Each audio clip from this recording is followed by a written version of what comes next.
Hey everybody, this week's show we had Captain Mike Kipp on, and we talked a lot about fishing for bottom fish, doing some micro jigging, and if you guys get a chance, check out Captain Mike at firelinefishingcharters.com. He's all over Facebook and Instagram as well. We appreciate you guys and gals watching this show, and hopefully you enjoy. We appreciate you guys and gals tuning in every Saturday morning to see what's going on around here, up and down the Space Coast. I'm Captain Jim Ross, and we're going to do this thing that we call Catch a Memory Outdoors for the next 2 hours. I want to say thank you to those of you that are listening on the live stream feed, not just the AM and FM signals, but also the live stream at catchamemory.outdoors.com. And, of course, you can get us on Facebook Live out there in the Facebook world. So for those of you that are out there, good morning. I'd like to say give you a wave, if we will. And for those of you that are viewing as well as listening, got Captain Mike Kipp from Fireline Fishing Charters back in this morning. How are you doing, buddy? Doing good, man. Doing very good. Man, let me tell you something. I've been watching a couple of, you've been disconnecting, okay? Let me pre-qualify disconnecting. Disconnecting for us is to be able to actually get to go and do what we like to go do, and that's to go fishing and messing around on the water, right? Yep. But you've been able to do that all week. Yep. And even though, you've been kind of disconnecting from the social media and the this and the that, just a couple of little posts you put out there, I'm like, dude's having fun. Yeah, we've had a blast. He's having fun. Yeah, man, it looks like a blast out there. So good for you. Good for you. Now, you've been spending most of the week just with your son, you said? Yep. It was son and I came in Tuesday, and then, he went home Friday afternoon, and then just me and the wife for the rest of the weekend. Some friends and stuff all camping out. Very nice. Cool. I say camping, but it's glamping because, we like AC and a bed and everything, so the camper's sitting over on the water. I'm right there with you. Camping happens in our wintertime. Yeah. Which is Christmas. Correct. Thanksgiving on. Yeah, that's when we can actually camp. But yeah, glamping and air conditioning is a much needed thing. And the bugs, man, the bugs are thick right now with this rain we've been getting. So absolutely, that's that's always something that you have to keep in mind is there are some bugs out there. Well, buddy, tell me, so you've got some kayaks. Yep. What, do you have fishing kayaks, just paddle kayaks? When you went to go buy a kayak, what did you go, hey, this is the kind of kayak that I need? What did you say to yourself? When I first started kayaking, I bought a fishing kayak, and then I upgraded from that to a bigger boat, to a bigger boat, to a bigger boat. So I don't even have, those are one of my buddy's kayaks that I brought out. Okay. I don't even own kayaks anymore. I ran out of space for all my play toys. But if you're going to be kayaking, I mean, one like the one I have right now, it's nice. Right. It's got a spot, for the back for everything. It's got a couple of rod holders. It's got the anchor trolley system that I can click my little toe behind bait bucket to and slide it back. So every time you're paddling, it's not making you do a right turn because that bucket's sitting right there next to you. So you can ferry it out the back a little bit, and it's right behind you. And everything, you can set stuff right in your lap and not have to worry about anything. It's pretty wide and stable, so when you're rocking back and forth, it doesn't fall. And now, is it a single hull? Because I've seen there's a lot of quote unquote catamaran. Correct. Style. Yeah, I've seen that. Yeah, no, it's a monohull. Okay. Yep, it's a monohull. It's got the scuppers on to sit on top kayak, so you don't want to sit in anything and roast in the sun here in Florida. It's not like we're doing whitewater cold rapids or anything like that. So it's just to sit on top, open kayak, and throwing out the old popping cork and some live shrimp and having a blast.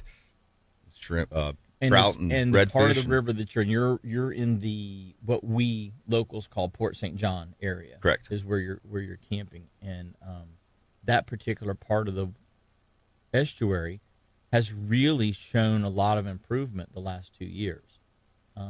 That area was pretty bad for a long time, and from there north up through Titusville was pretty bad. It's showing some great signs of improvement. There's a lot of grass on the ground out there. A lot. I mean, even from the pier that's at the campground, you can see the big patches of grass. And then when it started getting too hot, we'll get out of the kayak and for half a mile off from the shoreline, it's waist deep. It's so shallow. We're just anchored the kayaks up and we're walking around, and it's beautiful walking around in the grass. So have you guys gone north at all yet, or just south? So though we went north. I've gone north almost every morning because that wind's been kicking us. So it's blowing right on shore. Right. So not the first bridge past the campground, but the second one, I put in the water close to the refuge.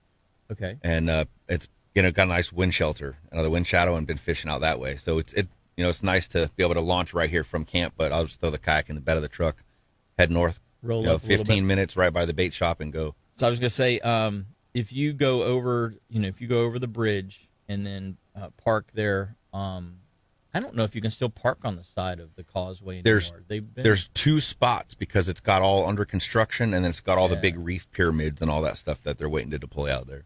Yeah, they have, that whole beach from the FWC office in Yep. Parish Park all the way. That used to just be wide open sandy beach, but they're really restricting your access to that area. And I haven't actually been up there on that piece of roadway and water in golly at least 10 months. It is full of grass. Yeah, it's been a nice while. to see the grass. But if you go south around Gator Creek Loop, Yep. you should be able to find some fish along Yep. there. There's I did that black drum, trout, Wednesday redfish, morning. We did that. Yep. even some snook. Yep. So. Yeah, that's a good place. It was neat seeing my son get pulled around by fish in a kayak. It was pretty neat. So just sticking with the live shrimp. Live shrimp, and then when it gets real calm, throw in the skitter walk. Yeah. Bouncing that or a chug bug. Just where the mullet's hitting, we see fish flying out of the water, we switch it up. Definitely. So I even brought my fly rod, but I have nothing yet on the fly rod. Nothing yet. It's hard when you're sitting in a kayak to get the height you want. When you're normally standing in a boat or even wading, you're up taller than you are, sitting in a kayak with a fly rod. Oh, most definitely. Most definitely. Yeah. Yeah. Trying to keep your fly line out of the water is not an easy thing. That's for sure. That is for sure. Well, man, let's talk a little bit about offshore because, we've actually had some fairly decent weather here the last 2 weeks. Yep. Other than, an occasional, little squall blowing through here and there. Like yesterday, we got caught in one for a little bit. But not, nothing too bad. For my boat, bay boat, it's been a little difficult to kind of run around in this 2 foot at 4, 3 foot at 5 second type of a scenario. It really slows down my travel time, and it actually doubles my travel time to get from spot A to spot B. Yesterday, as an example, I was going to run to a spot. Normally takes me 35 minutes or so, hour and 20. Oh, wow. Just because you can't run a bay boat running in 3 foot at 5 seconds, even 2 foot at 5 seconds. Oh, yeah. The boat wants to constantly lift and jump out of the water. Then you're rattling fillings out. Yeah, just by the design of the hull, it's not a deep V. It's not cutting through and riding deeper in the water. It wants to ride on top, and so you end up trying to get frequent flyer miles half the time. Yeah. So you just have to back it back down and just semi chug along at 15 to 17 mile an hour. You can't run. And doubling your fuel consumption. Yes, exactly. You watch You're your plowing. fuel. You watch your fuel economy go from 3.2, 3.4, 3.6 all the way down to 1.9, and you're just like, it's killing me. But there's some good fishing going on right Or mullet run starting to get lots That of mullet too. blowing That through too. the inlet, especially up at ponds. Yeah, we've had about 2 weeks of mullet run now. We've had actually about 3 weeks. We had the big mullet first, and now we've got the fingerlings. So yesterday, as an example, we went did some reef hopping, wreck and reef hopping, and trying to target, now that the finger mullet are running, trying to target flounder primarily. Yep. Because the flounder seem to sit in the summertime. They seem to sit out 70 to 90, even 110 feet of water, a lot of times. And then, at least off of Canaveral. And then this time of the year, they start to move in. So I hadn't given this a try. Last week, I was only out one day. I had 2 days I had to go to Miami. I had, one day on Thursday that I just fished the beach for tarpon and snook. Snook bite was solid. We got a bunch of chunky ones. Tarpon were fussy as all get out, but, that's what tarpon do sometimes.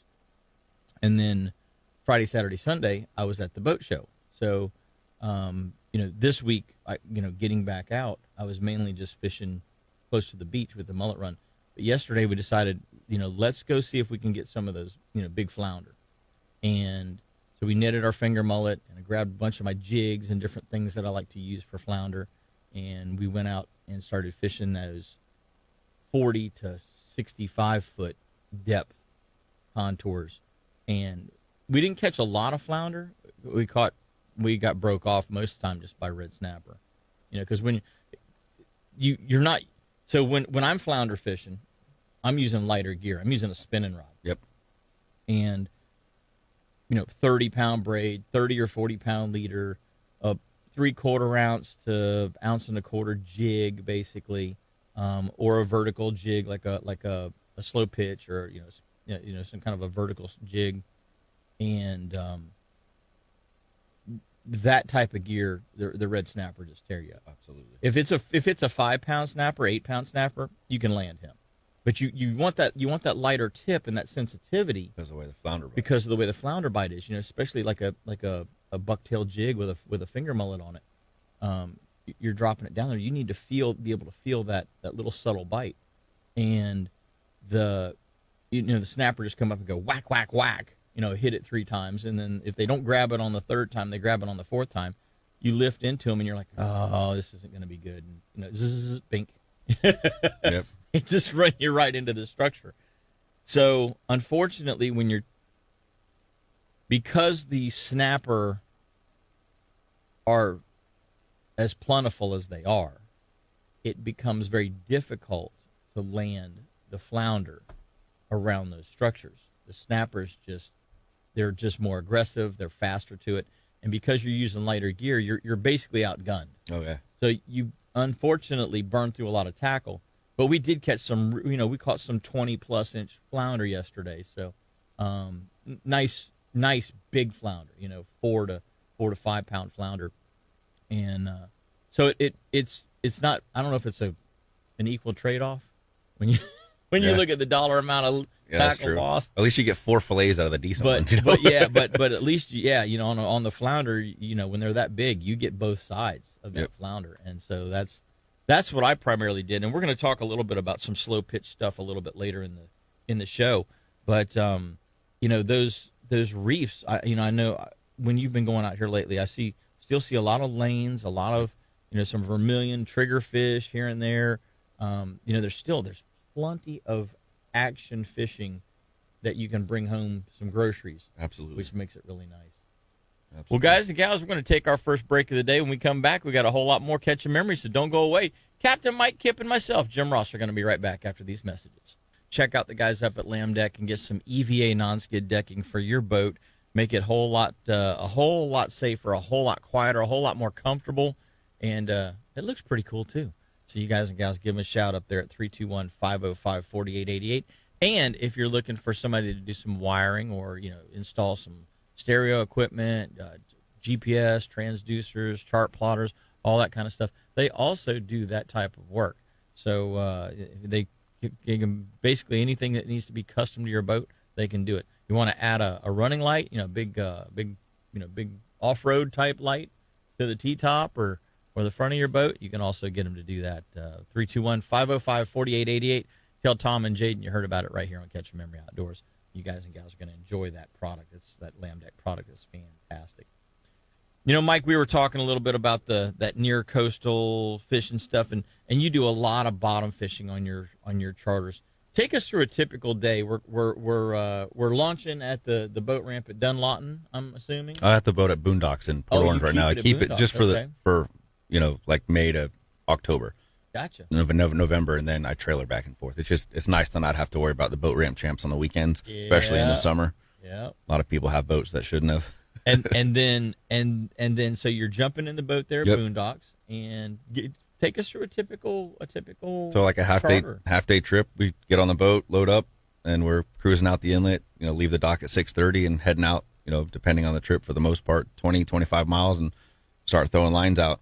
I like it. A lot of people are new to fishing, or they're just coming down to the state of Florida, and they're, hey, we've never done this before, we want to fish. So the last thing I want to do is be technical fishing. Start them with something basic. Start them with just a knocker rig or a fish finder rig, or a chicken rig with squid, grunt, cut sardine, dropping it down to the bottom on the structure and just bouncing around different spots to structure. And when we start getting into the lane snappers, I switch up the baits just a little bit because they really seem to like live shrimp. So one person starts catching lane snapper, I'll start throwing some live shrimp on. Yeah. And then not sitting right on top of any of the spots. You got to get out just a little bit from them. A lot of people want to sit right on top of the same spot. And if everybody's got the same number on their GPS, 15 boats, 20 boats fish that same spot on the weekend. Go 50 to 100 yards away from that area, and you'll be surprised at the life you'll find. The one thing that I'm always surprised about is where the fish are in relationship to the structure on any given day. And it's neat to see that when you're scuba diving. See, I stay in the boat. I know. They got a lot of I don't toothy get to see it critters. there from that aspect, but you're right. You know, firsthand visual of it. It's really neat. So what I do is I pull up. Obviously, we've got side scan, down scan. We've got all the scans, right? Yep. We're scanning the place up, right? And I look at the piece of structure, and then I say, okay, what's the wind doing? What's the current doing? And I always try to set up on the up current side of the structure to start with. Correct, because your bait's going to drift back a little bit. Yeah, let your bait drift back into it. But you're right. Sometimes you find that the fish are on the down current side of the structure, and so with the spot lock, you know, some people call it cheating. You know, those guys that haven't signed on to a GPS controlled trolling motor yet and are still throwing an anchor and an anchor rope. Yep.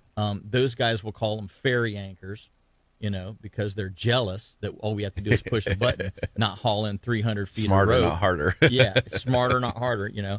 So the fairy anchor guys are just too cheap to go buy one and set the system up. Honestly, that's what it is. Because there's no excuse in today's world not to have a GPS-enabled trolling motor on your boat. There just isn't. Some of the if you have a boat that's 40 foot or smaller and you're still throwing an anchor, you're doing it wrong. Absolutely. Period. You're doing it wrong. Now, there's two exceptions. One, when it's really rough, the GPS-controlled anchors have to work too hard, and they create, in my opinion, they create too much turbulence. Yes. And so you can start to mess your bite up simply because the trolling motor is going up and down and all that, cavitating really bad. And if it comes out of the water, obviously that's not good either, because then you get even more noise. Or two, the other time that I throw my regular anchor is when I'm fishing along the beach. If I'm fishing just outside of the surf break and you're getting that surge from the swell, as the swell's starting to build as it's coming onto the beach, I'll put my regular anchor out then, especially if I'm shark fishing or tarpon fishing. Absolutely.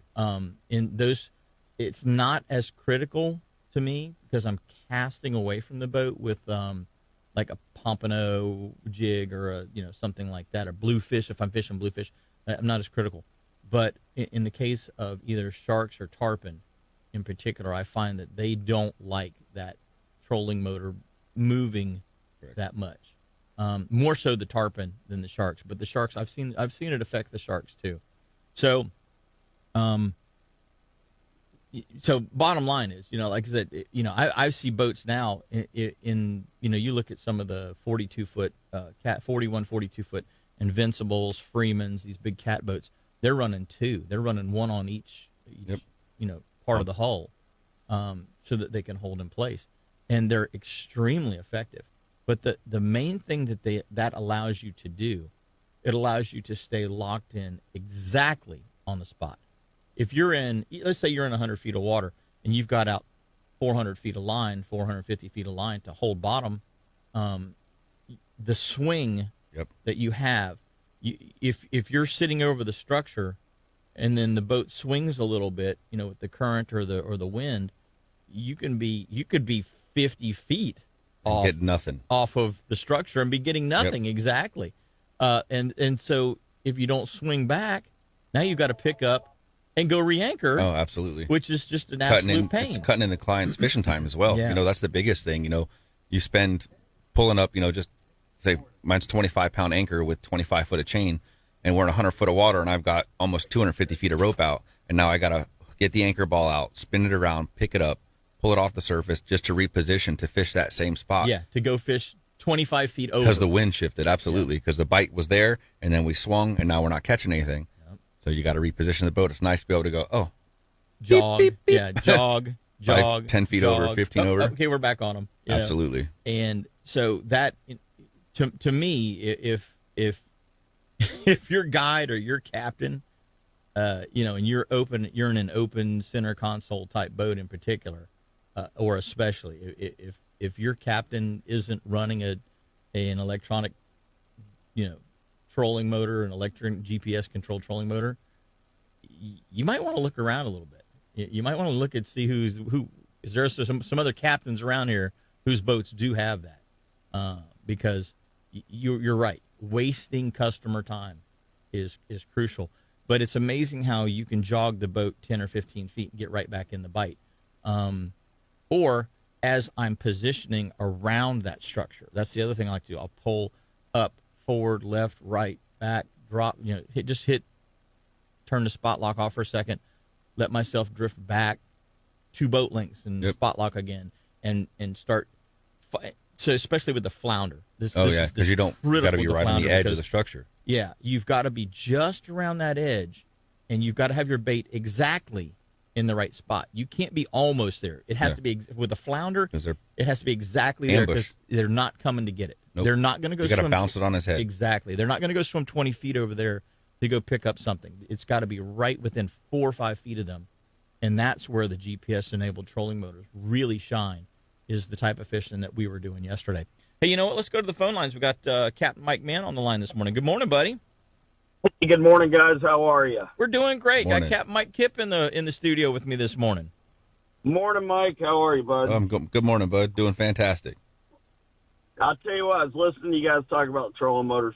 I got my first Minn Kota or, GPS trolling motor probably 10 years ago. They hadn't been out real long, and I got one solely for tarpon fishing because I got tired of losing tarpon on my anchor. Right. Or if I needed to move over, having to pull it up, move up a little bit without sliding back into where the fish were.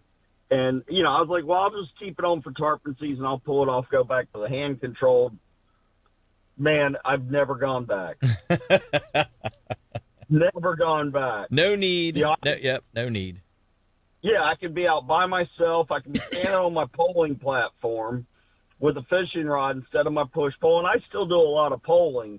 But when I'm by myself, it's nice, man. I can drop that trolling motor down. I can just kind of use it to control the boat and drift, and, man, it makes a huge difference. I I love them. Mike, you were talking about for tarpon fishing, and yesterday we were flounder fishing, so it was critical that we stayed right on top of the exact spot that we needed to be on. And with that, just the ability to even move, 10 feet when you're dropping straight up and down. In that particular instance, snappers, cobias, even triggerfish and sea bass are going to move around a little bit. Yeah. They'll come check out what you got. But in the case of the flounder, they're just not. And, this is the time of year when we typically, August and September, when we typically get those bigger flounder on the wrecks. And, it just makes life so much easier to be able to just micro adjust and get exactly where you need to be. So yesterday, as an example, we found one little spot, and it was, we got 4 bites, four flounder off of one spot. But I had to move 3 times. I moved around this piece of structure 3 times before we got the bite. Right. So they get right because they don't move. They don't move. So we had to be dead. I'm dead on top of them for them to actually bite. Well, what's going on in the Mosquito Lagoon this week? Man, trout bite was fire the last couple of days. Big trout, too. We got a couple of 25, 26 inchers. Oh, nice. Very nice. And a lot of tarpon. I'm seeing tarpon in places I've never seen them in the lagoon. Like, sitting there on a flat, all of a sudden you look over and there's an 80-pound tarpon. And you're like, well, okay. Give me a second. It's interesting you say that, Mike, because I was just thinking, when you said places I've never seen them before, I was just thinking of a spot that is a good trout spot. And all of a sudden, you'll either see the dorsal fin float up out of the water or the tail float up out of the water because they're just sitting there, or you'll see them just slowly cruise past you, like not really swimming, like just enough to wave. Enough movement to kind of say, just kind of move by very, very slowly. And when you look over, you're like, oh, there, it's like one of those things where you're like, oh wow, he's right there, Oh yeah, it's been crazy. I mean, like, I'm sitting there in 3 foot of water, which seems to have been the magical amount of water for the trout the last few days. And I just look over and I see that fin pop up, and I rub my eyes. I'm like, well, let me jump down. Let me get the tarpon rod out and see. And they're like, oh, don't cast that pigfish to them on the trout rod. Yeah, Please don't do that. Yeah. Be fun for about 3 seconds. It's funny you say I got to rub my eyes. Was that a mangrove bean? No, that was an actual tarpon. No, that was a tarpon fin. Big ones, 80, 100 plus pounders, and just, looking beautiful, doing what they do. And singles or doubles? Never schools like that. Yeah, nope, just singles or doubles. Yeah. And, but I did get a report from one of the other captains. We talked several years past about around this time of year, the tarpon big biomass. Yeah. And I talked to one of the other captains. Unfortunately, I was in the lagoon all this week and not on the beach. And he said that same place I find them every year around this time. He says, yeah, I was out there. He goes, all of a sudden, there were thousands of tarpon around me. I go, yeah. I missed it this year. I was inside, but it's such a cool thing, and I've almost got it down to the exact date they show up. So I keep marking it in my book. Yep. I'm like, all right, what moon was it? What was okay? I know what's going to happen. Yep. Well, that's awesome. Well, buddy, hey, hold on just a second because I got a couple of questions for you. We're going to take a quick break, and then we'll come back if you've got time. I got it. I'm just sitting in the truck. Awesome. We're going to take a break, gang. When we come back, we got more with Captain Mike Kipp in the studio and Captain Mike Mann on the line, so don't go away. Hey, guys and gals, welcome back. We appreciate you tuning in every Saturday right here to Catch Memory Outdoors. This segment of the show is brought to you by Sun State Pest Management. If you guys have got an issue, give Sun State Pest Management a call. They can come get you guys tightened up. Ants, roaches, silverfish, sometimes even spiders. Those guys can come take care of whatever problem you've got.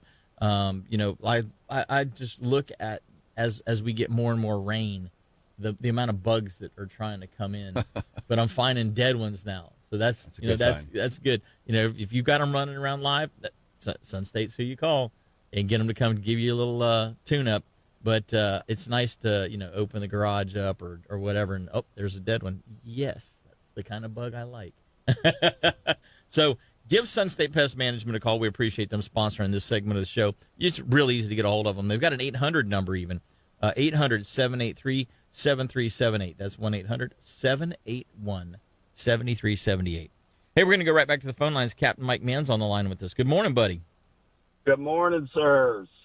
So, Mike, we were talking about that trout bite, and you were saying that you were still getting pigfish that were of trout fishing size. They haven't outgrown the trout, yet, and they will.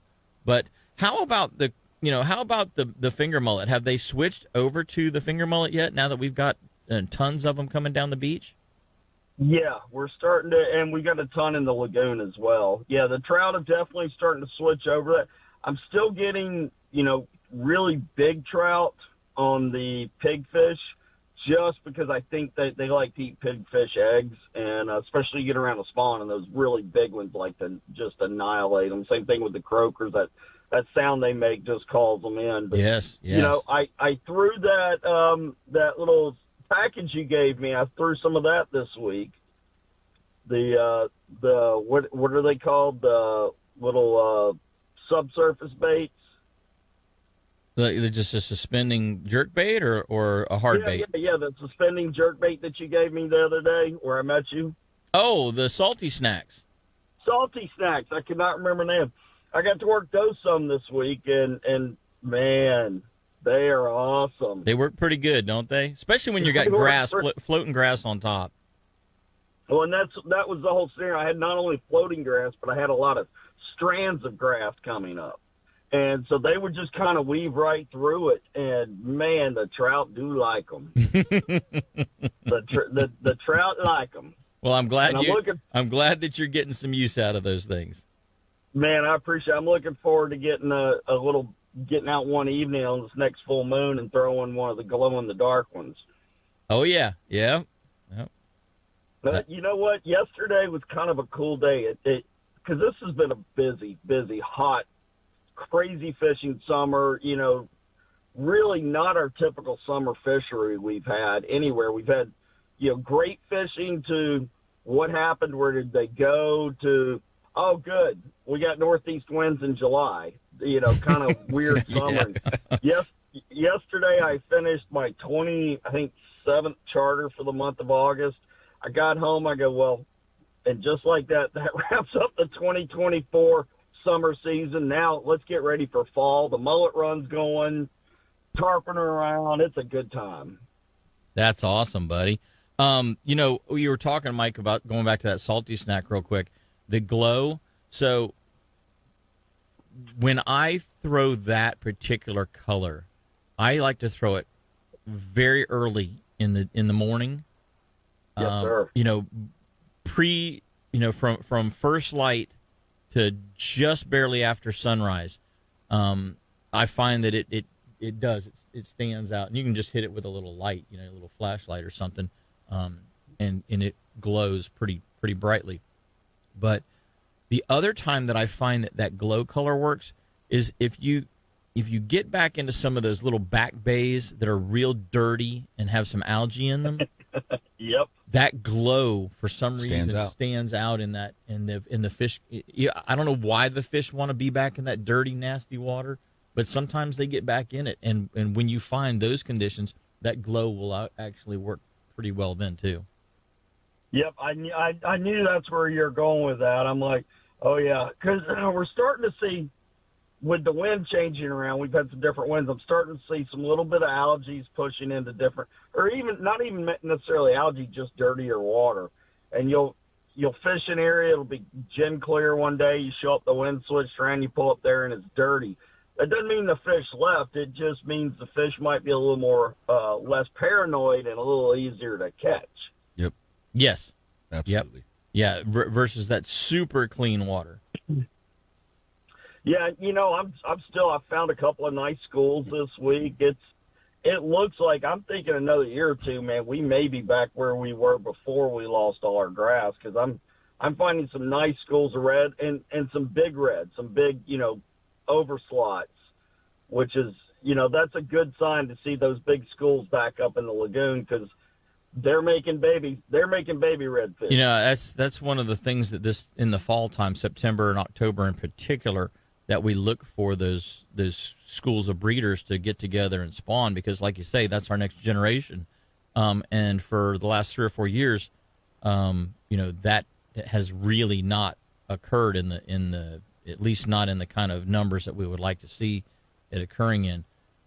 So it's good to see that you're seeing those bigger fish start to group back up. The other thing is that you mentioned, Mike, is the grass. So the grass hopefully is seeding out. That's what's going to propagate next year's and the year after's, grass beds, is to make sure that the water quality is good enough that the grass is actually blooming and seeding, because that seed won't be growing this year, but it will be growing the next year or the year after that when the conditions get right again. So it's good to see that seed bank, if you will, repopulate or replenish itself for years to come. Yeah, it's definitely, there's a lot of grass, and I think it's all staying very healthy. Part of it's we just haven't gotten a lot of rain over here, especially up in the Mosquito Lagoon area. Yeah.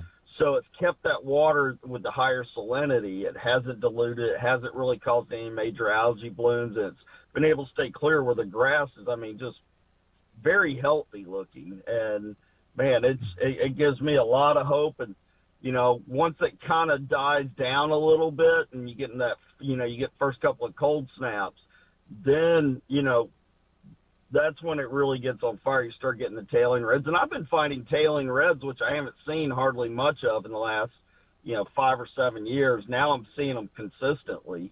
And I've got places I can go on. All right, look, we'll find some tails up here. So that means the crabs and the shrimps and the mollies are also up in the grass, Yep. which is a good sign. I'm starting to see a lot of the flashing, the little tiny pinfish. The pinfish, yeah. So that's a good sign. I think it's, we're in for a good year of fishing, and man, I'm just excited. We were so bummed out for a while. before we go to this next break, I like to fish along George's Bar. That's one of my favorite places to fish. Over the years, and for a couple of years, George's Bar really was kind of desolate. It was just a big sandbank. Now that there's some grass regrowth in that area, have you seen the mullet piling up on top of the bar, and the trout and the redfish hanging around that particular piece of structure? Yes, sir, I have, and I've seen some tails popping up there as well. So awesome. Yeah, that's one place. You know where I'm talking about. Absolutely. Mike. George's Bar kind of separates the islands of the Mesquite Lagoon from the open bays of the Mesquite Lagoon.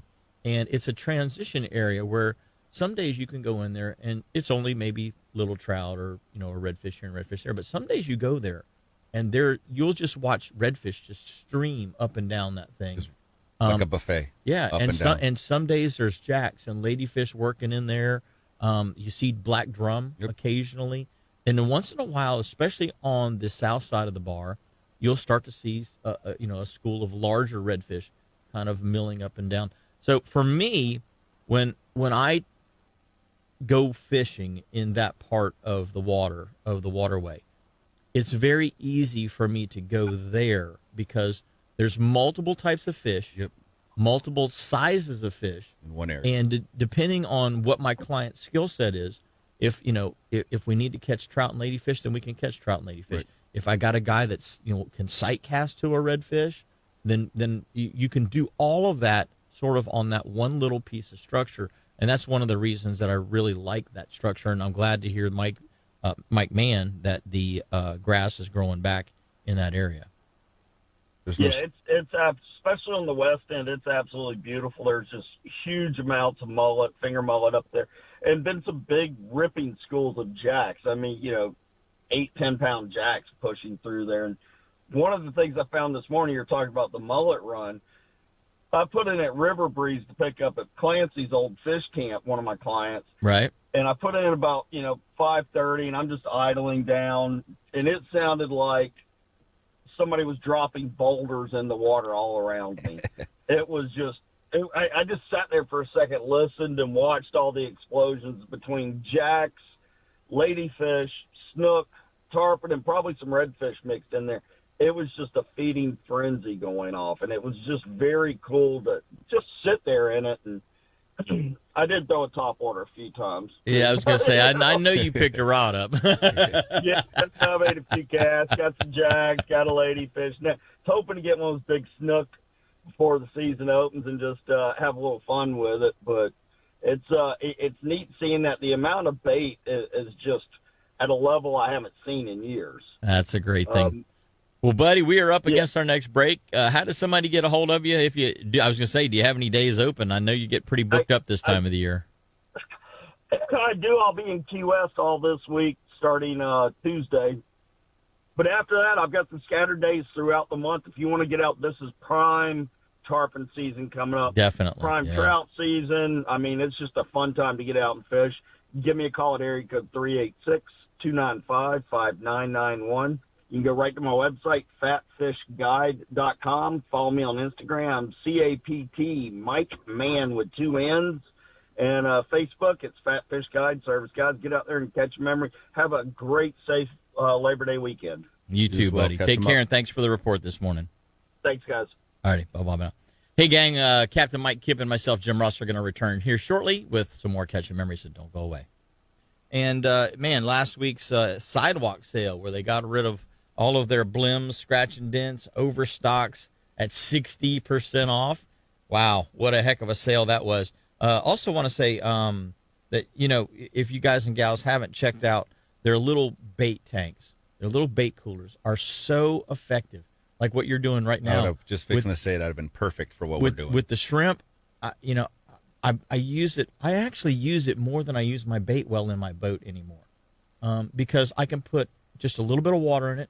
I can put a frozen water bottle in there to chill that water down. You can put a little bit of, bait saver if you want to into it. You don't have to with the water chilled. And just the little bubbler. I mean, I've got the old school double 2 D cell battery. Mine's been running for 3 days. It's running right now. Yeah, Camp yeah. with mullet in it. And that little Engel cooler, man, cooler/live well, it's just a great little package. And they have a little net that you lift, so you put the net inside It's of the on the bait bottom. tank, and then you put the shrimp inside just of the pull net. that up to You grab just it. lift the whole thing up, and then you can grab your shrimp real easily, so you're not chasing them around and all that kind of stuff. It's just a really well thought out product and well worth the money. I mean, I've had mine for like 8 or 9 years. It's just, I use it all the time. It's still kicking. I bought a lithium rechargeable bait well pump Oh, wow. to put on it. They had them on at ICAST. They had them for $20. Oh, Well, can't beat $20, that. normally it's 50. That's a no-brainer. So, but my other one, I'm still using my other one because it hasn't They gone last bad yet. Old Faithful. But I'm like, I kind of sounded like, one of those adages about, your wife saying, "Oh, well, I bought these shoes because they were 50% off, so I Yeah. saved us money." No, you still spent money. No, so that's in my mind, I saved Absolutely. money, right? Even though I didn't need it, I still saved money. Long story short, just check out engelcoolers.com. Great stuff at that particular website, and just all kinds of, everything you get from them seems to just really work well. Hey, let's go to the phone lines real quick. We got Donald Waberman calling in from the West Coast this morning. What's going on over in the Tampa, St. Pete area this morning, Donald? Oh man, I had a great day of fishing yesterday. I had ordered the hoodie from Coastal Flow from Dan Right. on Saturday. It came on Wednesday and fit perfect, and I wore it out there yesterday. Didn't get sunburns. I was out there for about 4.5 hours in the kayak. Got 4 redfish. Hooked up to a couple more. Lost them. Got some trout as well, and so got some more entries in the CCA store. Going back out there Monday. Monday's the last day for Star. Yeah. So I've got a bunch of fish entered. So it's been a great start. For 2024. Great start. That's the cool thing about the Star Tournament is even if you wait to the last day There's to a chance. get in on it, it's only $40 if you're a member of CCA. It's only $40. The amount of prizes that you could potentially win, just like you say, with just any old redfish, any old trout, any old ladyfish, whatever. You don't have to catch the tagged fish. Although a bunch of them have been caught this year, like 15 or 16 have been caught that nobody was registered, which blows me away. That's the golden ticket. I'm telling you, had to you let just go. threw a $150,000 boat, motor, and trailer package out the window because you didn't want to spend $40. It's just unbelievable. I don't understand. Plus, the money goes to great causes. Yes. And Hey, Donald, just real quick, you were saying that you were catching some redfish and trout. What water depth are you targeting those fish in, and are you using lures or are you using live baits right now? Okay, I was actually using when I was catching the redfish. I was over by Caladesi Islands, and along the beach area, it's sand, so it's only about a foot deep, 2 feet max. So I was throwing cut baits. I caught 3 on the cut baits. I lost a few on the cut bait, and I caught 1 on a white paddle tail. So that was pretty cool. All my trout were on paddle tails, and that was about 3 feet of water. Yep. Out more towards, in the grass flats. But I'll tell you, the water cleaned up really nice. I haven't been there in a year, the Caladesi, and the water clarity was really nice, and I was so glad to see that. And that was very cool. Well, I've got some great news for you. The Indian River Clam Restoration Project is going to start going statewide. So I love that. I don't know how soon that's going to happen. We'll have to get in touch with Captain Blair Wiggins and Dr. Todd Osborne about that. But I remember Blair mentioning to me a while back that places like the Clam Bar there, which is used to be one of the redfish, hot spots, if you will. Yes. Places like the Clam Bar are scheduled to start getting some clams because of the overwhelming support that the Indian River Clam Restoration Project is getting statewide, not just for the Indian River. So it's really cool that something that started here and is kind of growing here locally on the Space Coast is now going to be utilized in other places to help those areas as well. So I don't know exactly when that's going to happen. So you'll have to kind of keep in. Obviously, you listen to the show. We'll have as much info about it as we can. But just exciting news for that whole clam restoration restocking program statewide. So that's pretty cool. That is very cool. And you were talking about the Ingle coolers. I have the 7.5 quarts live well that came. And that's perfect size for the kayak. And plus, I also use that. When I'm using my cut bait, I put a couple of ice things in a baggie so my wife doesn't. You're getting stink all over our ice packs. So I'll put them in freezer bags. So I keep that stuff cold. And I love I've got 4 Ingle coolers, and they're just great. From the 7.5, the 13, 19, and the 30. Yeah. They're just great coolers. Well, buddy, we appreciate the call this morning. Good luck finishing out the last couple of days here with the CCA Star catches. Hopefully, you'll have a bunch more entries to put in. Yes. And we appreciate you giving us a call and letting us know what's going on over on the west coast of the state this morning. Absolutely. I did win $200 to Academy for Star a couple of years ago when I met you at the Melbourne banquet. The CCA Star. Yeah. When I met you there, and I had won a $200 gift card to Academy, and bought my smoker from them. Hey, you got Gotta have a smoker. exactly, brother, exactly. Well, thanks a lot for the call, Donald. Absolutely. Hey, you guys take care. Stay safe, tight lines. You too, buddy. Appreciate it. Take Have a good one. That's what's so cool about the CCA organization is they, the prizes for the tournament are mostly donated. They do have to pay some small amounts, towards them, but most of it's donated. And what's really cool is, you think, it's $40. I don't have a chance to win. Man, you do. It is because it's a lot of the prizes are just random drawings. Right. So all you have to do, Catch the fish. think about it. Today's Saturday, okay? So if you registered this morning and you went out this afternoon and you caught a trout, a ladyfish, a redfish, a black drum, or whatever, and you entered it into the tournament, and then you went out tomorrow Sunday, you maybe go tomorrow afternoon or something, tomorrow morning, tomorrow afternoon, and you catch 1 or 2 more, and then Monday you got a couple of fish. Let's just say you put in 5, 6, 7 entries. 200, like you said, a $200 gift certificate. All right, that paid back on the 40. And he got a smoker. Yeah, and you got a smoker to boot. Yeah, but some of the prizes are way bigger than that. I mean, way bigger. And so it's just such a cool event. And the other thing that Star does is it helps fund things like the clam restoration project, right. Things like reef, building, shoreline protection.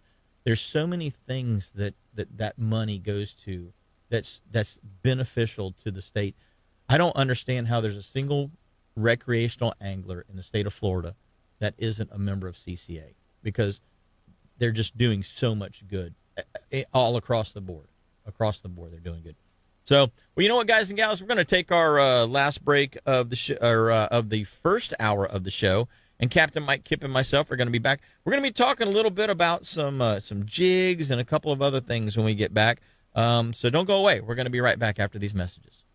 Hey, guys and gals, welcome back. We appreciate you tuning in every Saturday right here to Catch a Memory Outdoors. Captain Mike Kipp is in the studio from Fireline Fishing Charters with me, and, of course, myself, Captain Jim Ross. We appreciate y'all tuning in. If you want to get involved with the show, 321-632-1000. That's 632-1000. That's our call-in line. We'd love to hear from you. We are actually going to go right to the phone lines here real quick. We've got Lisa calling in from CCA. And, Lisa, I don't know if you were listening to the show just a second ago, but Donald Waberman was making your ears tingle, I imagine, because he was talking about he was going out. He says, "Man, I got 3 days left, today, tomorrow, and Monday to put submissions into my my star tournament. And Mike and I were just talking over the break, and it's like, man, if you think about it, you sign up. Let's say you sign up this morning for your $40. You still have 3 full days to go out and potentially win prizes. And it's not chump change. It's not I'm just going to spend 40 and I'm going to get 20 back, which is a normal fishing tournament, right? I'm going to go spend $250 on the entry fee. I'm going to spend $500 in fuel and bait. I got to have another, 100 in food and drinks and everything else for everybody on the boat to get into the Calcutta to win $350 for third place, tuna or whatever it is, and you're just like, most tournaments are not a winning scenario. CCA Star Tournament it's a win-win. It's whether you win anything or not, you're still benefiting CCA, which benefits you because the money's coming back. Right. But you could win big prizes. You could win big prizes, there are over 100 winners in the Star competition. 12 there you go. Paid out in every division. Yeah. In the offshore division, tell me what offshore tournament for a total of $80 entry fee do you have a shot at winning a brand new 250 Yamaha motor with AFCO rain gear and an AFCO package, rounding out almost $30,000 in prizes just for first place. Yeah, it's pretty amazing. Pretty amazing. And then we pay, and 12th place is a $150 prize package. So you basically almost double your money. And here's the big thing. Most people do not realize that this is a random drawing. It is not the biggest fish that wins. You could enter one fish in a day and have an opportunity to win a prize. Yeah. It's a pretty amazing setup. I've been really, really surprised that we've had, 14 or 15 people now that have recaptured the tagged redfish, which is sort of the pinnacle of the Star Tournament. And none of those people were registered. And it's amazing to me that to this day and age, that there is a recreational angler in the state of Florida that's not a member of CCA, Or, if you look at all of the good works that come out of not only the Star competition, but CCA and your membership. Yeah. Seagrass replanting in John Pennecat, mangrove replanting all over the state where there are mangroves, oyster and clam restoration, habitat. We're the largest organization that establishes nearshore and offshore reefs.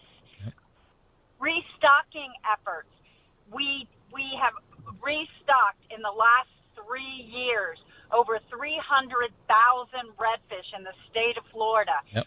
There's not another organization that in collaboration with everything that we do, not just restocking or habitat and advocacy, that does the work that we do. Yeah. Yet we're the redheaded stepchild. We're unknown. We're not It's cool. amazing to me. It really is amazing to me, the people that don't know all of the benefits that CCA is doing for them. Even if you only casually fish once in a while, if you undertake that endeavor, but you're a guy, right. I'm going to go 3 times a year. Those 3 times a year, don't you want to have a good time and have a chance at catching fish? And without CCA, a lot of those opportunities are lost because CCA does so much. Hey, Lisa, 3 days left. So 3 days left. So That's 3 right. days left. We got to get registered for Star. We've got 3 days to fish, and we have 2 particular counties that people can go to have a higher rate of potentially catching a tagged fish. But any county out there, you have the ability to win a prize just by catching any fish that you catch. That is exactly right. You have Citrus County and Charlotte County, each who have 8 tagged redfish. The rest of the counties have 4 on average. Yep. But I will tell you, everyone says, I'll never catch one. Well, look at 15 people have. Yeah. Here's the thing that you have to remember. These fish are not hidden. No, they're not. We have put these fish in locations where anglers are known to, where redfish hang out, and where people go to catch them. So if you're in the Mosquito Lagoon, think about where the most prevalent places are that people are catching redfish. I mean, Tiger Shoals, Whale I say Tail. we probably Some of talked these about one of those areas, areas. Yep. I'm not giving away spots, but I'm just going to tell you, some of these areas are where people should be looking Yeah. to try and find. And wherever you see prevalent grass and bait, that's where your redfish have moved to if they aren't in the areas where they were released. So, I can only tell you we've had people from the shore catching them in the southern counties. So it's not unheard of for you to get out there. It's kind of like driving your car on the interstate. You drive your car on the interstate and you have insurance in case an accident happens. Yep. When you go out on the water, having your star registration and your CCA member is insurance that you are not a dumbass once you catch a fish and aren't registered. That's the truth. That is the truth. I'm sorry to everyone who's caught one and was not registered. But if you know about the competition and you go fishing without being registered, shame on you. That is And the truth. shame on every CCA member who is not registered in the STAR competition, because I have had CCA members catch tagged redfish and they weren't registered in the STAR competition. That is the truth. I bet That they is are the now. truth. But, hey, you can all, if you don't want to register, but you still want to enjoy and go and see some really, just have a great time, I would tell you October the 12th in Crystal River at Sweet Citrus Acres, what a Mac Daddy RV resort it is. We are going to have our award ceremony awarding $100,000 in college scholarships to kids for getting off their Xboxes, picking up a tackle box, and going fishing.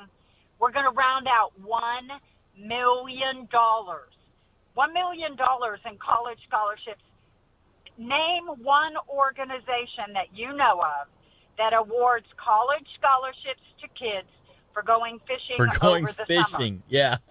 Where was that when I was? summer. Yeah. Or gives them community service hours for picking up trash. Yeah. Yeah. I mean, every child in the state of Florida who graduates from high school is required to have 100 hours of community service hours in order to have the access to Bright Future Scholarship. Yeah. Well, we created the trash tour, the trash division, so that these kids on their own time could go out with their families, pick up trash, and get rewarded for it. That is the truth. Well, Lisa, how does somebody get involved? Because you've got 3 days left. How does somebody get involved in the CCA Star event? The easiest way is to go to the website, ccaflstar.com. Get yourself registered right over the phone. We will take your credit card right over the phone and get you registered, get you signed up as a member. If you don't have the propensity for, and I'm not tech savvy, give us a call on the phone lines, 844-387-7827, and we will register you right over the phone. If you're driving to the boat ramp right now, that phone number is 844-387-7827. We'll register you right over the phone. Perfect. Perfect. Well, thanks for the call this morning, Lisa. I'm hoping that you are getting ready for archery season that's getting ready to open. I know that Yes. I know that I've been tuning myself up. I got my bow, went down to Shoot all it of twice a day. Yeah, I went down to All About Archery and got my bow, checked out, make sure everything's good on it, and we are hitting bullseyes. So I'm looking forward to that. But we've got a whole weekend left to get involved with the CCA Star Tournament. So thanks for the call this morning, and thanks for letting people know how they can get on board and become a member of one of the best outdoor associated clubs there is anywhere in the world, CCA Florida. That's I'm telling you. Thank you very much, Jim, and good luck. I'll be in the tree stand with my ghillie suit and shorts on so the mosquitoes don't get me. And the double thermocells. That is so. One strapped on each leg. Yes. Yes, sir. I put it on the floor of my tree stand so that, and where we are right now, it is so flooded that the mosquitoes, even need little rafts to get around to sleep. It's incredible. But that sound, splash, splash, splash, when you hear that, you know something's coming. Somebody's coming. Get ready. Knock one up, right? Yes, knock an arrow. Yes, sir. Well, thanks for the call, Lisa, and we hope to talk to you again soon. Yes, sir. You have a great day. Thanks. Take care. Yeah, she's a typical outdoors person here in Florida. Bow season starts, you're out there bow hunting. Gun season starts, you're out there gun hunting. In between, you're still fishing all the time. Florida's such a great state. There's just so many things to do here. Before we go to break real quick, last week there was an uproar about golf courses and pickleballs supposed to be going in on our state parks. And I'm glad that people showed up in force to say, hey, this is ridiculous. Absolutely. Here's just a caveat to that.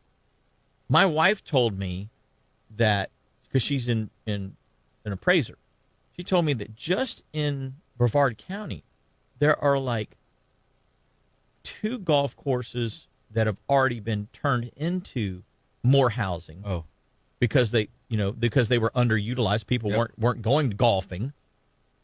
And there's like 3 more that are proposed to have housing developments built on them because they're not being used. There's 2 in DeLand where I'm from that happened. Yes. One was the DeLand Golf and Country Club that has been around for my great-grandfather was there as a club member. It's now subdivision. Yeah, it blows me away that you would want to try to propose something on state land where people go to get away from it all, when there's ones right there in your own neighborhood or your own town that are closing down for lack of participation. Right. So I'm glad that kind of got squashed and people showed up for that. Hopefully they show up in the same kind of numbers this last 3 days for the CCA Star Tournament. Hey, gang, we're going to go take a break. We got to get this one out of the way. When we come back, Captain Mike Kipp and myself will be talking about jigs and bottom fishing and all kind of fun stuff, so don't go away. Hey, guys and gals, welcome back. We appreciate you tuning in every Saturday right here to Catch a Memory Outdoors. This segment of the show is brought to you by Petrucci Insurance. So I was talking with Don Petrucci, and I try to send as many people there as possible, trying to save you money. Because the insurance company is just there to rip you off. Honestly, that's all they do. Rip you off. Take your money. Don't want to pay any money back. Even if you have a problem, they don't want to give you any money back, right? So you don't want to be spending a whole bunch of money. So give Petrucci Insurance a call. And Don was saying, there's some interesting things that are happening in the market right now. And they're able to save guys, some cases $400, $500, $600, $700, sometimes even more. Everything's escalating. Everything's going up every single year, but you don't have to overpay. Make sure that you're getting the right coverage at the right price. And Absolutely. Just give Patricia a call, 321-632-1200. It's real easy. Just give them a call, say, hey, this is what I got, and they'll run it out there and see who's got the best policy for your particular needs. And that way So 321-632-1200. Give Patricia a call. Mike, we got to do the catch conditions real quick. Let everybody know what's going on out in the world this morning. We've got east winds at 10 to 15, becoming southeast at 10 to 15 by this evening. And the seas inside of 20 miles are supposed to be 2 to 3 feet with a dominant period of about 4 to 5 seconds. And that's basically what they've been the last 3 days. Yep. It's 2 to 3 foot at Stacked on top of each 4 to other. 5 seconds. It's not easy to get around. Not in a smaller boat anyway. It's not. You just have to take your time. But 4 Mile buoy out of the Ponce buoy right now is 85 degree water temp, 3 foot at 5 seconds. 4 Mile buoy at Canaveral, same thing, 3 at 5, 85 degrees. 20 Mile buoy is 84 degrees, 3 at 5. And the 6 Mile buoy out of Fort Pierce is 84 as well. And it's 3 foot at 4 seconds. So that's even more fun to try to run across. Western edge of the Gulf, and unfortunately it's coming out of the east and southeast. And so you're running directly into it. There's no good way to go. Not a dry spot. Not a dry spot. Yeah, just no good way to get there. You're up, you're down, you're up. Yesterday we went. My first spot was 15 miles. It felt like we drove 25. I think we went up and down as much as we went forward. It's just that's what happens when the seas are like this. So not great conditions, but the fish are biting when you get there. So if you get a chance to go. Right now we're looking at 46 nautical miles to the western edge of the Gulf Stream out of Ponce, 32 out of the port, 26 out of Sebastian. Surf temps are 84 to 85 degrees from Ponce all the way down to Sebastian. And the tides look like this. We had a high tide this morning. Low tide is at 12:31 p.m. and another high at 7:10 p.m. And then low at Sebastian is 12:58 p.m. with a high of 7:17 p.m. And the best times to go hunting and fishing presented to you by All About Archery down in Melbourne. The major this morning from 10:40 a.m. to 12:40 p.m. That's a pre-lunch type of a scenario. And the minor this evening is just before sunset, 6:11 to 7:11 p.m. So hopefully you guys and gals will get a chance to go out there and take advantage of that. And, we were talking about All About Archery. You've only got a couple of days left before the season starts. Hopefully you've already gotten your bow tuned up. Hopefully you've gotten all your arrows refletched. All of those things. There's nothing more frustrating than going out and saying, okay, I've waited to the last second. I'm going to go shoot my bow, and there goes a fletching. There goes another fletching. You're like, really? Because when you get in the stand, one of them's going to come off, and it's going to affect how your arrow is flying. So now it takes all your confidence away. So, if you haven't gotten there, there's still time. You might be able to get some stuff done. I don't know. It's, if you wait to the last second, it's a little tough. But I would say you're better off trying to squeeze in rather than wait till you get out there and find out something's not right. And then you either miss an animal altogether or you don't hit the animal appropriately. You wound it versus being able to harvest it. Exactly. Humanely. Exactly. Hey, Mike, you know what? We were talking about jigging, and you say, I don't jig much. Mm-mm. I jig a lot, okay? This whole fast pitch, slow, or fast pitch, vertical speed jig stuff, I'm not really into that a whole lot. But the slow pitch type stuff I really like that style of fishing. And even though I don't have necessarily I don't have a slow pitch rod, slow pitch reel, all that kind of stuff. I just use spinning rods. But I'm finding that on the wrecks and reefs, both, inside of the 90-foot mark, especially I'm targeting a lot of flounder, get cobia, every other thing, all the snapper species. These types of jigs work really well. And what I have here, these are the Williamson, they call them Gomaku jigs. And they just look like a diamond, an elongated diamond, basically. But for those of you that are actually watching on Facebook and you can see this is a, 1 point, what is this one? This one's a 1.1 ounce jig, and it's tail weighted, so it falls, but it kind of flutters as it's falling. It doesn't truly fall straight up and down vertically. It kind of lays over on its side kind of horizontally and kind of flashes down like that. I've got them a little bit bigger. I've got them all the way down to a 0.7. Then I've got them up to about a 2.5 ounce. But these jigs, and so some of these, they don't come with a front assist hook on them. Some of the models that are a little bigger do, but these little ones only seem to come with a rear treble hook. Right. And so I'll leave the rear treble on, or I'll put a 4X strong treble on there, or I'll put a single inline on it. And then I put these front assist hooks on there as well. And the little front, if you look at, see that little tiny front assist hook? It doesn't look like much, but that little thing's strong. I mean, we're landing some pretty nice sized fish on those things.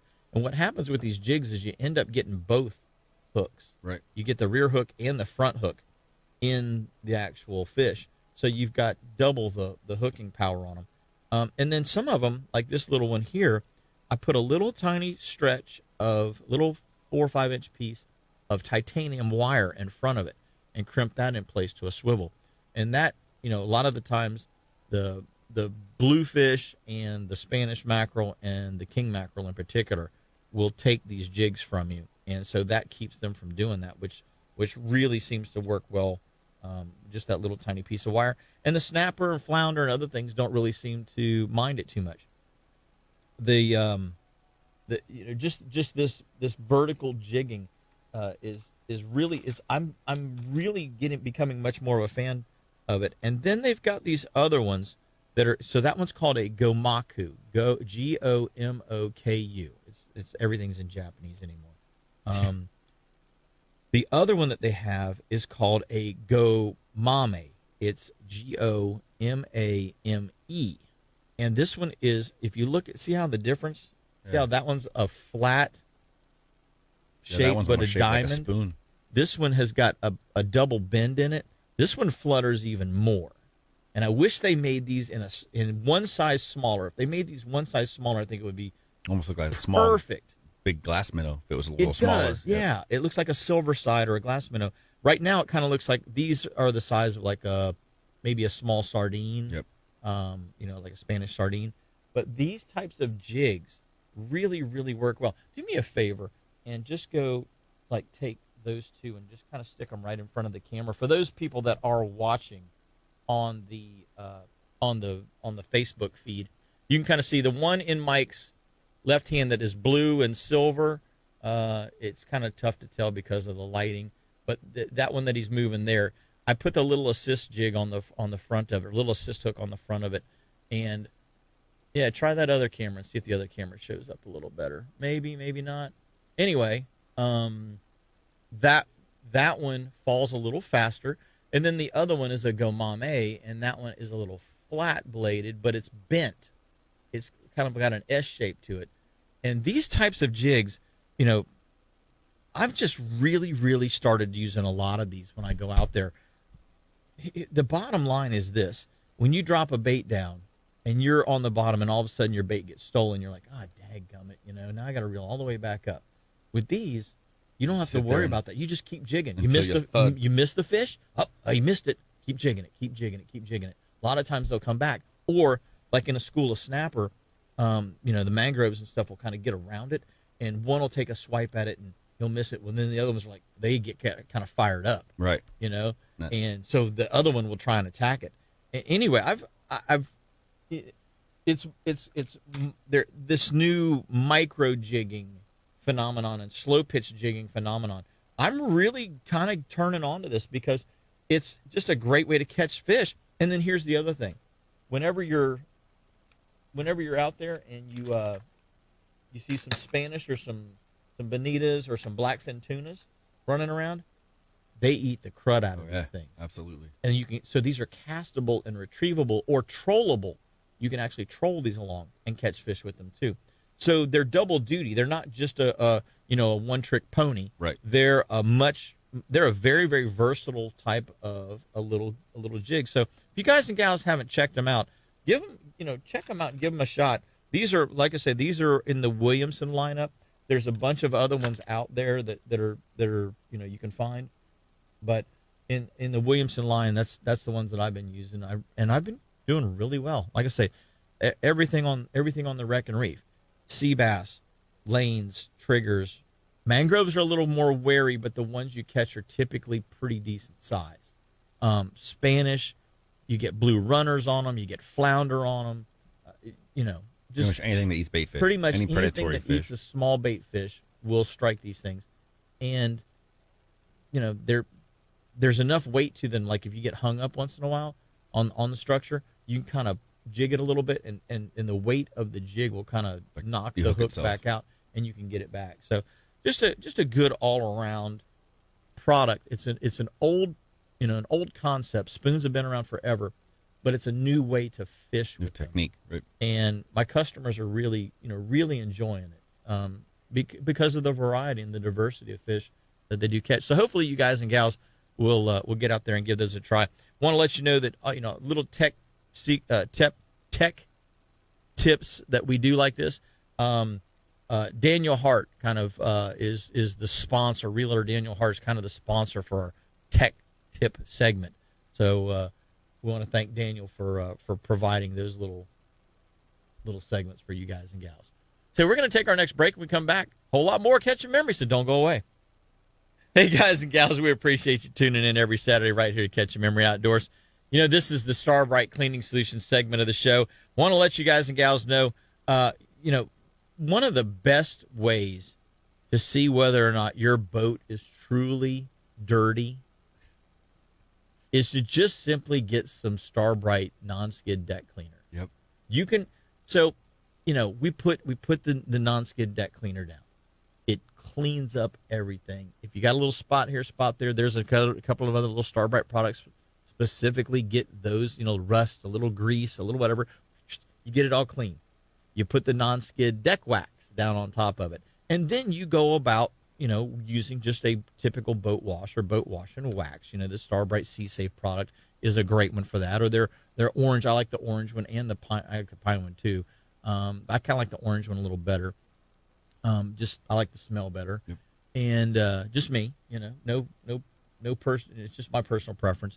But what's funny, Mike, is you're cleaning the boat, and it's 3, 4, 5 days in a row, and you clean the boat, and you're like, boat's clean, and you're kind of like, well, it's not really all that clean, but it's clean. It's good enough. But then you go get the non-skid deck cleaner again, and you hit the deck, and you're like, wow, now it's clean. Yeah. With leaving the boat in the water, their hull cleaner, every 8 to 10 days, because I don't have bottom paint, I go up, pull the boat out of the water, and I service the bottom of the boat, and their hull cleaner is, you like you're saying, it turns orange. Like you could be in the water for 3 days, and it's a white hull boat. Yeah. Being in that brackish water, you pull the boat out of the water, it's going to be a pain to just grab that Starbright hull cleaner, and it's like a magic instant. It's so clean. So what I would say, guys and gals, is this: no matter what Starbright product you use, there's another one out there that you can always go and get and use as well, because they make a product that it cleans or protects everything for your boat. It's just a great lineup. But like I say, if you think your boat's clean, like you say, get some hull cleaner or get some non-skid deck cleaner, and then you're like, wow, I thought it was clean, but now it's clean. So check them out at starbright.com. We're going to go back to the phone lines. Oh, Bryson Wright's on the line. Good morning, Bryson. How's it going, Jim? Good, buddy. You out in the water this morning, or are you hanging with the family? Hanging with the family and then fishing tonight. There you go. What's the game plan for fishing tonight? Do a little jetty stuff. Mainly, mullet runs in. Snook are really firing right now, both at the port and at the inlet. So big swim baits probably right now. That Artemis shad in the pilchard color has been dynamite for me. Yeah, it's a lot. I've heard a lot of good things about that new color coming out. Yeah. Right now, though, I like to throw a lot of dark black colors, like solid black at night. I'm just pretty much a profile going through the water. At that point, they can't even see it, but just big swim baits, like your 7 to 9 inch swim baits right now. 2 to 4 ounce. Yeah, with those big mullet swimming through, those snook were firing off on them this week. Yeah, that's really the key right now to them too. Like you have the finger mullet going through, but it's really the bigger bait profiles and the bigger mullet that are really giving the bites right now. Now, when you're fishing the inlet primarily, down at Sebastian Inlet. Guys that fish ponds have that same kind of tidal flow up there. When you're throwing these bigger baits, is 4 ounces too much? It really depends on the tide. Sometimes 4 ounces can be a lot, but sometimes the tide's absolutely ripping. I usually start out at, so if you're inside of the bridge, like from the bridge to like the mouth, the inside of the river would be like a 1 to 1.5 ounce territory I would throw. Okay. But if you're going to come over onto the jetty on the other side, I would throw usually about a 2, sometimes bump up to a 4, but stay right around that 2 to 3 range.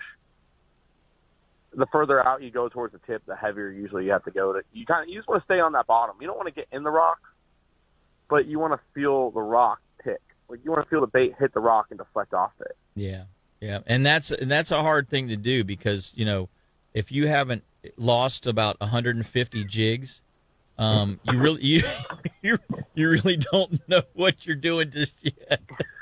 Yeah, I hate to say that, but you're going to lose a few jigs before you kind of get the feel of how your bait is or how your lure's falling through the water. So for guys that don't want to go lose, multiple jigs, what about have you thrown, you were talking about swim baits. What about like lip diving plugs? Something that floats. X-Wraps are one of my favorite things to go throw in there. Okay.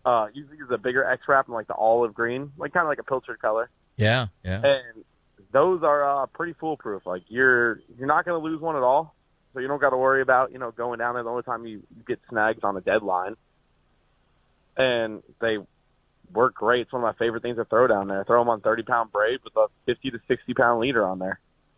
So there you go. If you don't want to lose a bunch of jigs, switch over to the lip diving plugs. As that X-Wrap, that size 12 and size 14 centimeter. I like the 14 centimeter at the inlet better, in the inlet. But when I'm fishing on the beach, I actually like the 12 better. So if I'm just wading in the surf and casting in the surf, or if I'm outside of the surf, casting back in from my boat, I actually do better on the size 12 than I do on the 14. I don't know why. No, and if you're going to go down there tonight, and for anyone listening, and you're thinking, oh, I got to throw a mullet, don't be afraid to put a Mahara on or something. Yep. Because a lot of times they just like that little bit of a change up.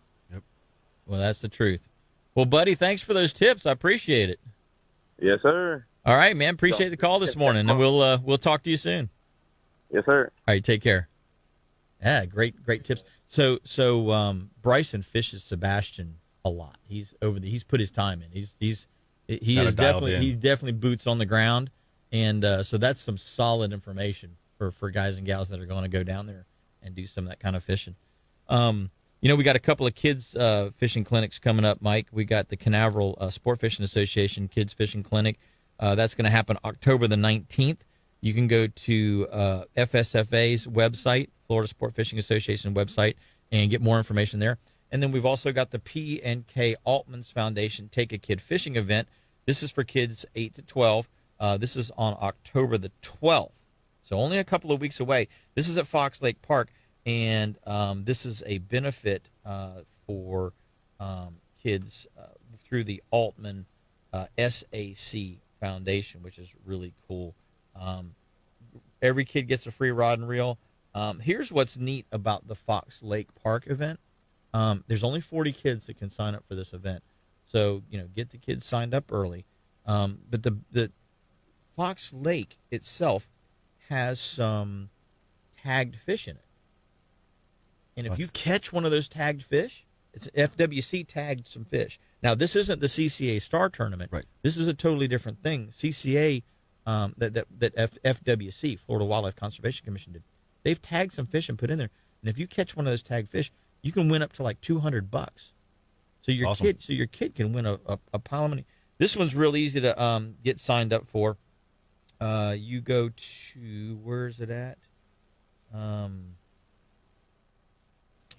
So email ALTMANSAC.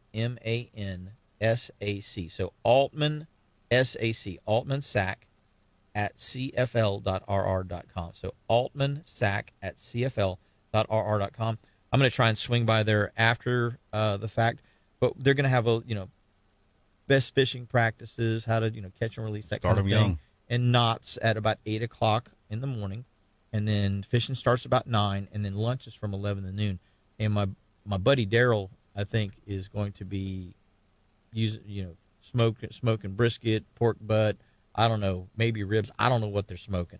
Whatever it is, y'all don't want to miss it. I'm just saying, you do not want to miss it. If you are a vegetarian, this will convert you. I'm telling you.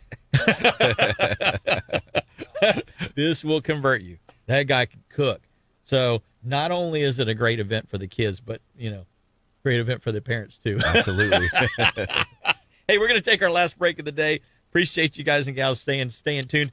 Mike, we're going to come back with a wrap up. We got to talk about a couple of things that are getting ready to happen here in the next couple of weeks.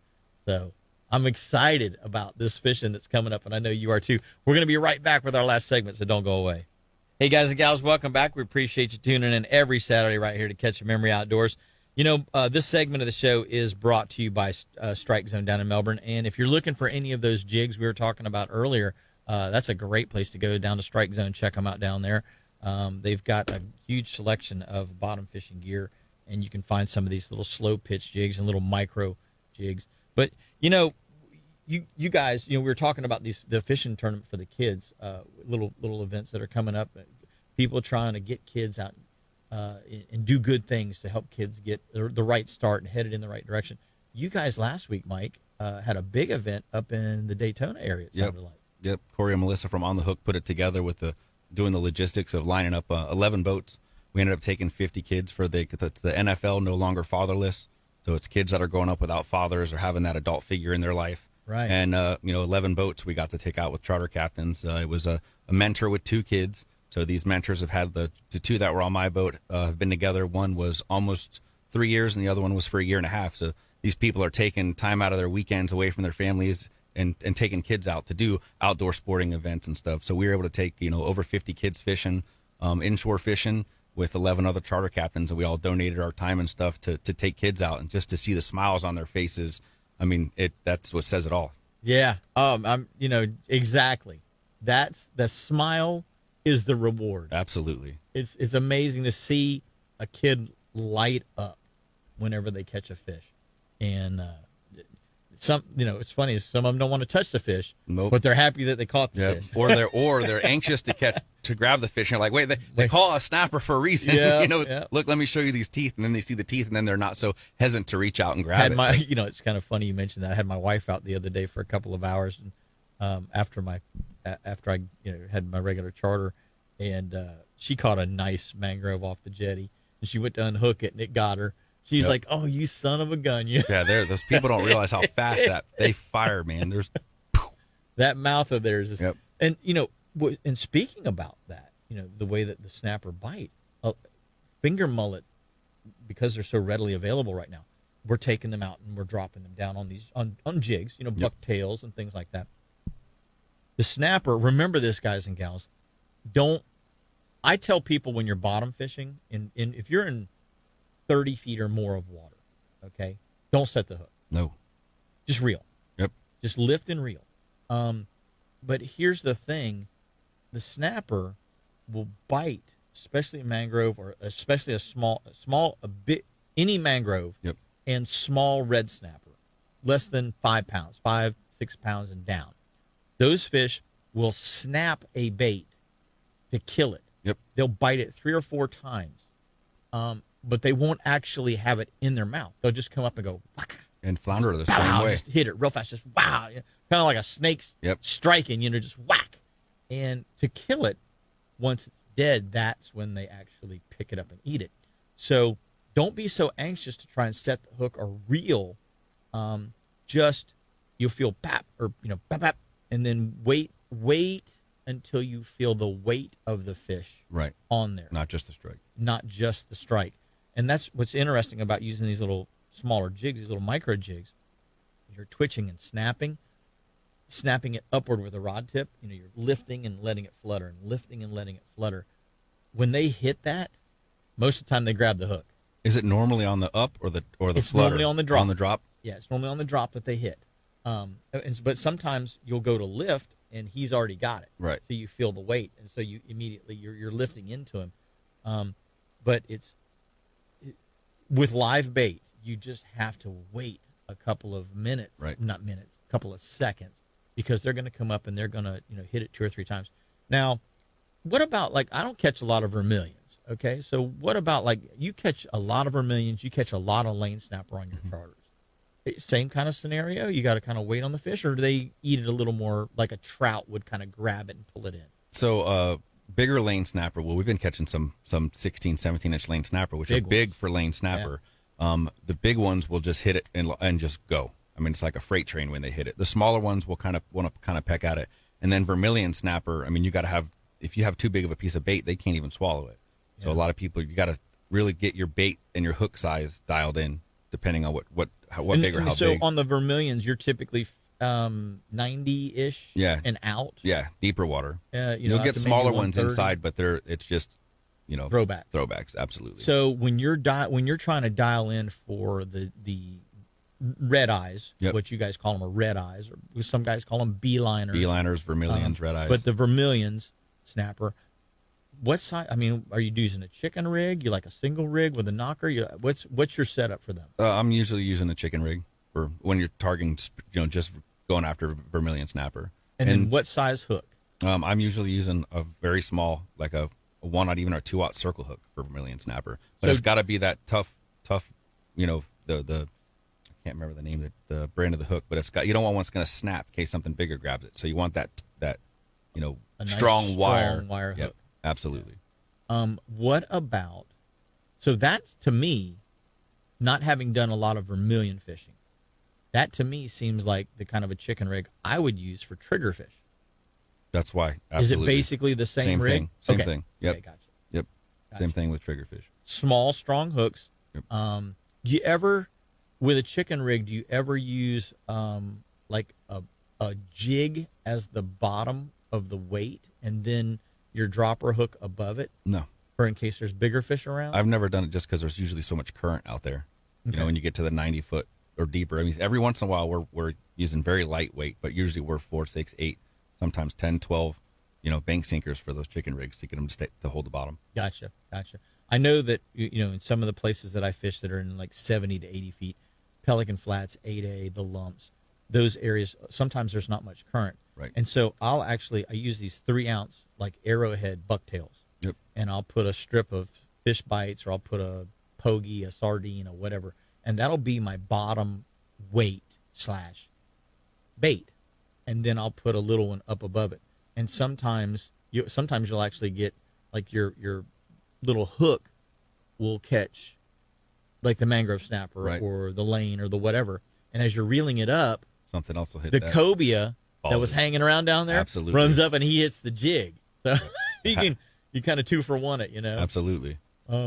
That's always an interesting thing to be able to do. But we've got fall time coming up. You just showed me a picture of your buddy there who caught a big wahoo. Stud wahoo. Yep.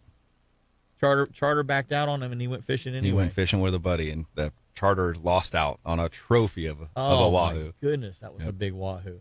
So are you doing any trolling right now, or are you primarily just bottom fishing? Right now, primarily bottom fishing, but should be getting into wahoo. Winter sailfish should be coming up here shortly. Now, I was going to say, he was bottom fishing? He was and bottom just got fishing. That fish on a float line? Flat line out the back. I tell you, man. On a spinning reel. Yeah, putting a reel out the back, or putting a bait out the back is so important. Absolutely. There's so many fish that you pick up that you never realize were circling the perimeter of your boat, kind of way out there. Action brings action. I tell that to clients all the time. Oh, we're catching a couple grunts. Hold off. Wait a little bit. Watch what happens. Action brings action. And usually it's stuff like that. Stuff that's a flat line out the back that brought enough attention up, even if it's just you reeling your fish up off the bottom at 110 feet. There's action there, whether it's sharks or the red snapper that are, trying to air on a flat line. Action brings action. Yeah, that's the one thing you will catch. You will catch bigger snapper on a flat line than you will on the bottom almost, in most cases. It's interesting how the bigger fish get up in the water column a lot higher than the smaller Bigger ones. on the food chain. Well, buddy, what else have we got coming up in the next couple of months that you can think of? Just hoping the cold fronts don't kill us like the last couple of years, getting our northeast wind or the north wind just blowing it out and having to stick inshore. But I'm just excited for the cooler weather. It's been a hot summer. It's been a very hot summer. It's been so hot. Well, you're camping out this weekend, enjoying the Indian River Lagoon area. That's something that a lot of people just don't take the time to do. Is kind of a a staycation. Yeah. I mean, it's an hour and 10 minutes from the house. Yeah. And it feels like you're in a whole nother world, just disconnected. It's nice. And put Very the phone nice. away. Yep. Just put the phone away. You have to Absolutely. pull it out for pictures only. It's been very nice. Been a very nice week so far. Well, Bud, I appreciate you coming in. It's been a lot of fun this morning to have you on the show. Great tips, absolutely fantastic tips from you. Thanks for having me. So thank you for coming in. And if you got some time available when you get back off of vacation, how does somebody get a hold of you and get out there and catch some fish? They can firelinecharters.com. They can call me at 386-837-3827, and it's Facebook and Instagram as Fireline Charters. Easy enough. Absolutely. Captain Mike Kipp has been coming in here. You and your brother John have been really, really successful with your firefighting business or work, and then your charter business on the side. It allows you time to get out there, find fish, put people on fish, and especially with those kids, make those kids smile. Yeah, absolutely. That's so important. So hopefully you guys and gals will continue to be able to get out there with Mike and with his brother John and do some fishing. Ponce Inlet area right now is so easy to access. Like you say, you're right there at Boondocks. And you were talking before we leave. You were talking about the best place to get wings up there. Oh, in New Smyrna. Yeah, I like Merck's in New Smyrna. They've got amazing wings. Football season's coming. I know a couple of Sundays we'll be sitting at Merck's drinking and having an adult beverage and having some chicken wings. Having some wings at Merck's after you get off the water, huh? Well, guys and gals, until next week, do exactly what Mike and I are going to do.